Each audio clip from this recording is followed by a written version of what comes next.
कल तक की पढ़ाई में जो देखा है वो एक्सेल का डेटा से रिलेटेड आपका काम हो रहा था और गो टू स्पेशल को हम पढ़ रहे थे। अच्छा, गो टू स्पेशल का मतलब था कुछ चीज़ें आपकी स्पेशल होने वाली थी। इसी क्रम में स्पेशल क्या था आपका, ये चीज़ें हमने यहाँ पे देखी।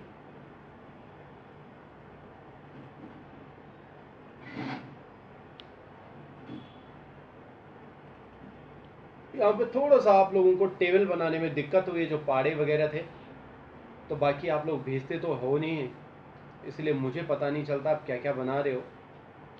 पर फिर भी जो मैंने पहाड़े बनवाने के लिए दिए थे, आपकी गलती कहाँ कहाँ पे हो सकती है। मैंने कहा देखो जी, यहाँ लिखना है आपको 1, ठीक, या आप ऐसे लिख दो, यहाँ आपने 10 लिख दिया, नीचे 1 लिख दिया, और इन दोनों को गुणा करना है बराबर करके। ये वाली वैल्यूज गुणा गए, सॉरी गुणा गए ये वाली वैल्यूज, गुणा गए ये वाली वैल्यूज 1, एंटर करेंगे तो आपका रिजल्ट आ जाएगा 10। अब मैंने कहा देखो, यहाँ पे पहाड़े लिखने हैं 2 का 3 4 5, जितने आप लिखते हैं जहाँ तक आप जाते हैं। यहाँ 1 2 3 भी लिख दिया, 1 2 3 4 5 6 7 8 9 और 10। अब आप क्या करते हैं, इसे ऊपर वाले से सिलेक्ट करते हैं यहाँ तक। ये गलत है जी, आपको सिर्फ ये ऊपर वाले नहीं छेड़ना, यहाँ से सिलेक्ट करना है इतने एरिया। अब जब इतना सिलेक्ट करेंगे तो उसके बाद डेटा में जाना है, फोरकास्टिंग के अंदर जाना है, पहला वाला ऑप्शन आपके पास होगा और इसमें डेटा में जाना है। पहला डेटा आपको ये 10 लेना है ऊपर वाला, और दूसरा डेटा आपको 1 लेना है। बस जो ही आप ऐसा करेंगे तो आपका डेटा सारा बन के तैयार। तो यहाँ पे हल्की फुल्की आपकी दिक्कत हो रही थी, इस चीज़ को मैंने आपको सॉल्व करा दिया। अब थोड़ा आगे बढ़ते हैं, तो मेरे पास यहाँ पे आते हैं रो डिफरेंट, यानी रो में कहाँ कहाँ डिफरेंट है। अच्छा, रो होती कौन सी है हमारी, मैंने कहा रो हम इसे कहते हैं, ऐसे में 2 नंबर की रो, 3 नंबर की, 4 नंबर की, 5 नंबर की। अच्छा, इसमें डिफरेंट कैसा है, मैंने इस पूरी लाइन में 45 45 लिखा है, मैं इसमें थोड़ा सा चेंज कर लेता हूँ। मैंने यहाँ पे 43 लिख दिया, इसमें भी चेंज कर लिया। 95 था, इसकी जगह पे 92 कर दिया, थोड़ा सा चेंजेस कर दिया। आपने कहा देखो जी, इनमें बताओ कहाँ कहाँ आपके चेंजेस हैं। तो इसने कहा हाँ ठीक है, गो टू स्पेशल के अंदर चले जाओ। गो टू स्पेशल में आता है रो डिफरेंट, रो में कहाँ कहाँ डिफरेंट है, तो ये आपको बता देगा कि रो में यहाँ यहाँ डिफरेंट है। आप कलर डाल के भी पता कर सकते हो, और ऐसे आपके डिफरेंट का पता चल जाएगा कहाँ कहाँ आपके रो में डिफरेंट। वैसे कॉलम के साथ भी है, ऐसे कॉलम बना रखे हैं, इनमें डिफरेंट, ये 65 की जगह पे 62 लिख देता हूँ। अब मुझे पता करना है इस पूरी रेंज में मेरा डिफरेंट कहाँ कहाँ है, तो आप यहाँ पे ओके करेंगे, इस तरीके से देखेंगे तो कॉलम में डिफरेंट कहाँ कहाँ है, ओके करेंगे तो ऐसा डिफरेंट भी आप पता कर सकते हो, और कलर डाल के भी पता कर सकते हो। देखो, आपने ऐसी टेबल बनानी है, जब आप वीडियो करेंगे तो वीडियो को पॉज कर लेना, 45 लिखा हुआ है, 95 लिखा है, ऐसे ही आपने डेटा बनाना, इनमें चेंजेस करके देखना। एक टेबल आपकी ये बनेगी, दूसरी टेबल आपने ये भी बनानी है। अच्छा, इसके बाद मेरे पास जब मैं थोड़ा आगे बढ़ता हूँ तो मेरे पास एक चीज़ और आ जाती है। यहाँ पे गो टू स्पेशल में देखता हूँ तो यहाँ मेरे पास आती है प्रेसिडेंट और डी प्रेसिडेंट। ये दोनों है क्या, इनमें भी डायरेक्ट ओनली और ऑल लेवल भी आता है। ये प्रेसिडेंट है क्या, मैं यहाँ पे कुछ डेटा लिख रहा था, कोई भी डेटा मैंने यहाँ पे बना दिया। अब मैं चाहता हूँ इन सबको मैं जोड़ दूँ। इसने कहा ठीक है जोड़ लो। जोड़ने के लिए आपको बराबर करना पड़ेगा, इस वाली वैल्यूज को प्लस इसको, प्रत्येक को आपने जोड़ना शुरू कर दिया। अब जब आपने ये सारे जोड़ लिए तो आपका रिजल्ट यहाँ पे आ जाता है इस तरीके से। आपने कहा देखो जी सर, मुझे ये बताओ इसके साथ कौन कौन कनेक्टेड है। तो इसने कहा एक तरीका तो मेरे पास ये है, जब आप फॉर्मूला में जाते हैं तो यहाँ भी आपके पास लिखा है ट्रेस करने का, प्रेसिडेंट ही है ये भी, और ये डी प्रेसिडेंट, पर ये ट्रेस मूड में होगा। तो मैंने कहा प्रेसिडेंट बताओ, तो ये कह देगा इसके साथ ये नंबर सारे जुड़े हुए हैं। नहीं, मैंने कहा इसको हटा दो, डी प्रेसिडेंट देखना ये किसके साथ कनेक्टेड है। तो अब डी प्रेसिडेंट इसे कहता है, ये बता देगा ये इसके साथ कनेक्टेड। ये बताओ ये किसके साथ कनेक्टेड है, इसे ऐसे बता दिया। तो ये तो एरो मेथड में बताता है, पर मुझे सेलेक्ट मेथड में जानना। तो इसने कहा सेलेक्ट मेथड के लिए आपको एक काम करना पड़ेगा, प्रेसिडेंट है और यहाँ पे अभी अब मैं डायरेक्ट ओनली को ले रहा हूँ, ओके करा, तो इसके साथ डायरेक्ट कौन कौन कनेक्टेड है, इसने कहा ये। अच्छा, इनडायरेक्ट भी होता है, मैंने कहा हाँ देखो, कोई नंबर यहाँ लिख दिया और कोई नंबर लग दिया, इन दोनों को मैं यहाँ पे जोड़ रहा हूँ, इसको प्लस इसको। अब है क्या कहानी इसमें, अगर जब आप इन दोनों को जोड़ के यहाँ पे काम कर रहे हो तो इसमें भी फर्क पड़ रहा है। अगर आपने इसमें 14 की जगह पे 100 लिख दिया तो इसमें भी फर्क आया आपका। अब आप पता करना चाहते हो इसके साथ कौन कौन कनेक्टेड है, तो अगर आप डायरेक्ट ओनली करते हो प्रेसिडेंट में तो ये सिर्फ इसी वैल्यू को बताता है, पर ये भी तो कनेक्टेड थे। तो इसने कहा भैया इनके लिए आपको जाना पड़ेगा यहीं पे प्रेसिडेंट पता करना है पर ऑल लेवल पता करना है, तो ओके करेंगे तो ये बता देगा ऑल लेवल में सारे कनेक्टेड। अच्छा डी प्रेसिडेंट में इसके साथ कौन कनेक्टेड है डायरेक्ट, तो ये है। ऑल लेवल में ये भी है और ये भी है, तो आप यहाँ से डी प्रेसिडेंट निकाल सकते हैं। इसके साथ डायरेक्ट ओनली कौन कनेक्टेड है, तो इसने कहा ये कनेक्टेड है। अच्छा ऑल लेवल में बताओ कौन कनेक्टेड है, तो ये आपको बता देगा इसके साथ जो कनेक्टेड है ऑल लेवल में ये दोनों। अच्छा ये लास्ट सेल एक ऑप्शन है, आप काम करते करते यहाँ लास्ट तक आ गए, आपने कहा देखो बाद में ऊपर गए, देखो मैंने लास्ट कहाँ तक काम किया होगा, तो ये आपको बता देगा। यहाँ पे एक लास्ट सेल का ऑप्शन आपके पास आता है, ये आपको बता देगा कि लास्ट आपने कहाँ तक काम करा था। ओके करेंगे तो ये बता देगा लास्ट आपने यहाँ तक काम किया था, तो ये लास्ट सेल का काम होता है। अब एक चीज और होता है मेरे पास यहाँ पे, ये टेबल भी आपको बनानी है, ध्यान से रखना, ऐसे बनाना है और इन सब का टोटल करना है। वीडियो को पॉज करके जरूर देखना और तब जाके आपकी ऐसी टेबल बनेगी। और लास्ट सेल ऐसे बनाना है, किसी खाली जगह पे लास्ट सेल बना देना और तब लास्ट सेल में जाके देख लेना, इस तरीके से आपका काम होगा। अब बारी आती है विजिबल सेल ओनली की। अच्छा मेरे यहाँ पे क्या होता था कि बच्चे बहुत एक्सपेंसेस करते हैं, बहुत खर्चे होते हैं मेरे यहाँ पे, कभी हम चाय पी लेते हैं, कभी पेपर लाते हैं, कभी इंक आ जाती है, तो मुझे पैसों खर्चों का पता ही नहीं चलता है कितने खर्चा हुआ है। मैंने कहा एक काम करो, एक्सेल में एक टेबल बनाओ जिसमें पूरा रिकॉर्ड आप मेंटेन करो। इन्होंने कहा ठीक है हम ऐसे मेंटेन कर लेंगे, तो एक टेबल बनानी शुरू कर ली और उस टेबल में इस तरीके का डेटा बनना शुरू हो गया। मैंने कहा सबसे पहले तो गुड्स के नेम होंगे, क्या क्या सामान आप लाए और उनका रेट भी लिख दो। अच्छा तारीख लिखना तो तारीख भी लिखना, किस तारीख में आपने डेटा लिया। इन्होंने कहा ठीक है सर, लिखना शुरू कर दिया। पहले तो शुरुआत में ही चाय पीनी शुरू कर ली, कितने रुपए की, आज 40 रुपए की चाय पी। फिर से इन्होंने चाय पीनी शुरू कर ली, फिर 90 रुपए की चाय पी। फिर पेपर लाए, PAP यार पेपर लाए, इस बार 500 रुपए का एंटर करा। फिर उन्होंने चाय पी, थक गए हैं पेपर लाते लाते, 80 रुपए की चाय पी ली। फिर एक बार इंक भी लाए, तो इंक मैंने कहा 560 रुपए की इंक आई। फिर ये पेपर लाए, पेपर इस बार 600 रुपए के पेपर आए। फिर इन्होंने चाय पी, जिस दिन पेपर ला रहे ना उसी दिन ये चाय पी रहे हैं, एंटर। 80 रुपए का पेपर लिया है। अच्छा फिर इन्होंने इंक लाना यहाँ पे शुरू कर दिया, फिर ये इंक लाए और इंक एक बार 700 रुपए के आए।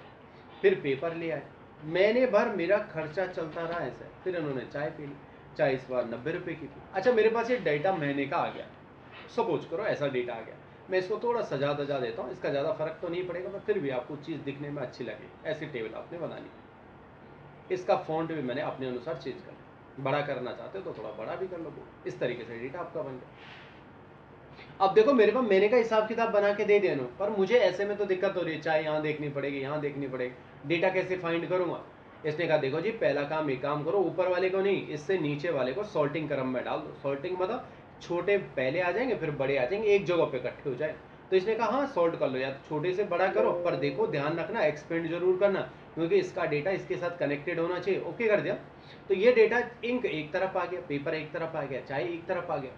अभी भी तो मुझे पता नहीं चल रहा। इसने कहा देखो अब पूरी टेबल को सिलेक्ट करो, आपके पास डेटा जो टैब है, डेटा में सबसे लास्ट में आता है आउटलाइन। किस में आ रहा है, डेटा टैब में आउटलाइन।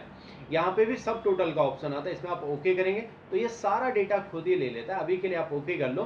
तो इस तरीके से इसने कुछ टाइटल यहाँ पे लगा दिया। अच्छा मुझे अब सब पता चलने बैठ गया कितने का खर्चा हुआ। इंक जी एक बार दो बार लिए, इंक का टोटल हो गया 1260 रुपए के लिए। पेपर एक बार दो बार तीन बार, टोटल 1900 रुपए का पेपर लिया। चाहे कितनी बार पी, एक बार दो बार तीन बार, टोटल 380। पर टोटल खर्चा कितना होगा, इन सब का टोटल कर दिया 3540 रुपए देने। अच्छा हल्के हल्के प्लगइन भी जुड़ गए, आप चाहे तो इन्हें बंद कर सकते हो। चाहे आपने बंद कर दी, पेपर आपको बंद कर दिया, ये भी आपने बंद कर दिया, आपको सिर्फ यही पता चला इंक इतने रुपए का है। इसे भी बंद कर देंगे तो आपको टोटल पता चला भैया गुड्स इतने रुपए आपने पैसे देने। खोल लिया तो खोल भी सकते हो। अब समस्या क्या है, जब मेरी ऐसी कोई टेबल बनती है, इस डेटा को मैं कॉपी करना चाहता हूँ, तो मैं यहां से गया और मैंने इसे कॉपी कर दिया और जिस जगह पे मैं पेस्ट कराना चाहता हूं, अब होता क्या है, मुझे जितना दिख रहा था उतना नहीं आया, ये पूरी ही टेबल आपकी पेस्ट हो गई। मैंने कहा यार देखो जितना मुझे दिख रहा है सिर्फ उतना ही चाहिए। तो इसने कहा ठीक है मास्टर जी, तब के लिए आपको इसे एक बार सिलेक्ट करना पड़ेगा और हमारे पास यहाँ पे एक ऑप्शन आता है विजिबल सेल ओनली, जितना आपको दिख रहा है। इस रेडियो बटन को ओके कर लो। अब आप इसे कॉपी कर लो और अब अगर पेस्ट कराते हैं तो जितना आपको दिख रहा था सिर्फ उतना ही आपका पेस्ट होगा। इस काम के लिए आपके पास ये वाला ऑप्शन आता है, कौन सा वाला, विजिबल सेल ओनली। आशा है तुम्हारी समझ में ये बात आ गई होगी इस प्रैक्टिकल के माध्यम से। अब थोड़ा आगे बढ़ता हूँ तो मेरे पास आते हैं कंडीशनल फॉर्मेटिंग। आपने इस पर क्लिक करा, वैसे आप पहले से जानते हैं एक कंडीशन यहाँ पे लगा दे, ग्रेटर देन, अगर कोई 10 से बड़ा होता है तो इसका फॉर्मेटिंग आप ऐसे कर देना। आपने एक डेटा लगाना शुरू कर दिया, ऐसे आपने डेटा बनाया, जो वैल्यू 10 से बड़ी है तो उसका डेटा यहाँ पे आना शुरू हो गया। अब आपने ऐसा डेटा लगा दिया, आपने कहा देखो जी अब आप यहाँ पे नहीं, आप कहीं और हैं। आपने कहा मुझे बताओ मेरा कंडीशन फॉर्मेटिंग कहाँ लगी हुई है, तो आपने कंडीशन फॉर्मेटिंग पे ओके किया। इसमें दो चीजें होंगी, ऑल करेंगे तो सारे दिखाई देगा सेम एक जैसे कहाँ कहाँ बने हुए। तो मैंने कहा ऑल बता दो, ओके करा तो इसने बता दिया कंडीशन फॉर्मेटिंग यहाँ लगी हुई है। इसी के जैसे एक डेटा वैलिडेशन होता है। अच्छा, डेटा वैलिडेशन परमिशन देता है। अभी आप इस सेल में कुछ भी लिख सकते हो जो आपकी मर्जी है, पर आपने अगर कोई परमिशन दे दी इसमें तो फिर आप वही लिख पाएंगे। कहाँ से आता है डेटा वैलिडेशन? डेटा में जाके आपके पास यहाँ पे मिलता है डेटा वैलिडेशन, परमिशन देने का काम करता है। इसमें ओके कर दिया। इसने कहा क्या परमिशन देना चाहते हैं? अभी एनी वैल्यू, आप होल नंबर करेंगे। कौन सा रूल लेना चाहते हैं? मैंने कहा बिटवीन का। अब मैंने कहा बस इसके अंदर मैं 5 से लेकर और 10 वाले ही नंबर लिख पाऊँ, बाकी ना लिखूँ। अब देखो आपने यहाँ पे एक लिखना शुरू कर दिया तो एक्सेल आपको चढ़ाने ही नहीं देगा, कहेगा द वैल्यू डजेंट मैच, ये वैल्यू मैच नहीं करे, लिखने ही नहीं देगा। 2 भी नहीं लिखने देगा। 5 लिखोगे तो 5 लिखने देगा, 6 7 8 9 10। अगर आप 11 लिखोगे तो नहीं लिखने देगा, मना कर देगा आपको कि वैल्यू मैच नहीं कर रही। तो इसको कहते हैं हम डेटा वैलिडेशन। अब आपको नहीं पता कि मेरा डेटा वैलिडेशन कहाँ पे बना हुआ। अच्छा मुझे बता दो कि मेरा डेटा वैलिडेशन कहाँ लगा हुआ है, देखने का काम करेगा। तो डेटा वैलिडेशन में ओके कर दिया तो ये बता देगा आपका डेटा वैलिडेशन यहाँ लगा। अब देखो जी इसके अंदर जितने ऑप्शन आपने देखे उसने घुमा फिरा के सारे नीचे भी दे दिए। आपके फॉर्मूले कहाँ कहाँ लगे हुए हैं आप बताएंगे, कमेंट कहाँ कहाँ लगे हैं बताएगा। अच्छा, कंडीशनल फॉर्मेटिंग कहाँ लगे हुए, तो आपने जो कंडीशनल फॉर्मेटिंग लगाए ओके करेंगे तो बता देगा। यहाँ कांस्टेंट वैल्यू का मतलब स्थिर वैल्यू कहाँ पे, ये सारी चीजें जो अंदर के पैनल था ना और इंपॉर्टेंट थे वो बाहर डाल दिया। कांस्टेंट वैल्यू कहाँ पे लिखी, स्थिर वैल्यू, जैसे फॉर्मूला और ये था तो आपको पता चल गया। डेटा वैलिडेशन कहाँ लगा तो आप ऐसा पता कर सकते हो। तो यही ऑप्शन इसने घुमा के बाहर भी दे दिया। अब आपके पास दो ये लास्ट चीजें आती हैं, सेलेक्ट ऑब्जेक्ट। अभी के लिए क्या होता है, ऑब्जेक्ट हम कहते हैं इन्हें, जो डायग्राम आप बनाते हैं ना इनको ऑब्जेक्ट कहते हैं। कोई भी डायग्राम आप बना लो। अभी के लिए क्या होता है कि मैं इसको भी सिलेक्ट कर पा रहा हूँ, इसे भी और इसे भी सिलेक्ट करना है तो इन्हें भी सिलेक्ट कर पा रहा हूँ। इसने कहा देखो जी मास्टर जी अब आप सिर्फ ऑब्जेक्ट को सिलेक्ट कर पाए, सिलेक्ट ऑब्जेक्ट को ओके कर दिया। अब देखो आप इन्हें सिलेक्ट करने की कोशिश करेंगे, सिलेक्ट नहीं होंगे, ये लॉक्ड हो गए, बस यही सिलेक्ट हो पाएंगे। बट मुझे अच्छा तो नहीं लगता, मैं इसे हटा देता हूँ। मैंने कहा ये सेलेक्ट होंगे तो सारे ही सिलेक्ट होंगे। इस जगह देखो अभी आप ऐसे सेलेक्ट कर रहे हो इनको, एक तरीका और है मेरे पास। मैंने कहा कौन सा? इसने कहा देखो आप एक सेलेक्ट पैनल ला सकते हैं और इस सेलेक्ट पैनल पे बस आप क्लिक करेंगे तो ये सेलेक्ट हो गया, इस पर क्लिक करेंगे तो ये सेलेक्ट। अरे इसमें तो बहुत ड्रामा होगा, मुझे ये याद करने पड़ेंगे कौन सा है, 1 नंबर का कौन सा है। इससे बेहतर तो मैं ऐसे सेलेक्ट कर लूँ। हाँ पर मुझे ये ज़्यादा पसंद नहीं आता। इसके बगल पे आंख भी, आप बटन ऑफ कर देंगे तो दिखने बंद हो जाते हैं, लगा दोगे तो दिखने शुरू हो जाएंगे। एक साथ छुपाना है तो एक साथ हाइड भी कर लो, एक साथ दिखाना है तो एक साथ दिखा भी सकते हो। तो ये ऑप्शन भी था पर ज़्यादा कुछ काम का नहीं है, मुझे ज़्यादा पसंद भी नहीं आता। तो इस तरीके के दो हल्के से बकवास ऑप्शन थे। इस तरीके से आपका हो जाता है होम टैब खत्म। इसके बाद आपका कल से चलेगा इंसर्ट टैब। थोड़ा समझेंगे, इसमें बहुत सारी चीज़ें आपके पास आती हैं जो पेपर से उपयोगी है और एक लेआउट आएगा। बाकी बस इतना ही हमें पढ़ना है। तो आप लोगों का बहुत बहुत धन्यवाद।